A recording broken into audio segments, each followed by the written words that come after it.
અને પછી યુટ્યુબમાં હેર પેચના સોલ્યુશન્સ જોતો હતો તો મને અશ્વિન હેર સ્ટુડિયોનું સજેશન આવ્યું અને વિઝિટ લીધી તાત્કાલિક.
હેર ફિટ ફોરમાં આપનું સ્વાગત છે. આજે અમારી યારે સ્મિતભાઈ છે.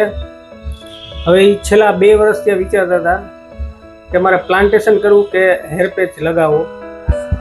સ્મિતભાઈ, તમે કયો એના વિશે કેવી રીતે હતું? હું છેલ્લા 2 વર્ષથી વિચારતો હતો કે ભાઈ મારે પ્લાન્ટેશન કરવું કે હેર પેચ લગાવવો. મેં ઘણા બધા વિડીયોઝ બી જોયા પ્લાન્ટેશનના ને બધી કેટલી ઓલી હાર્ડ પ્રોસેસ છે કે ભાઈ વાઘ એવી પ્રોસેસ છે.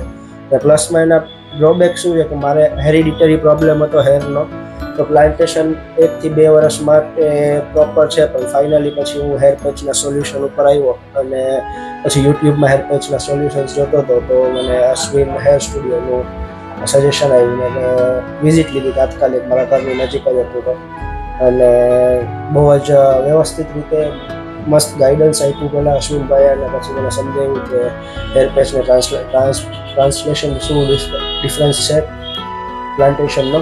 અને પછી મેં તાત્કાલિક ડિસિઝન લીધો ને હું બસ 2 કલાક પહેલાં આવેલો હતો ને અત્યારે એમનું હેર સ્ટુડિયોમાં હેર પેચ લગાવીને રેડી છું.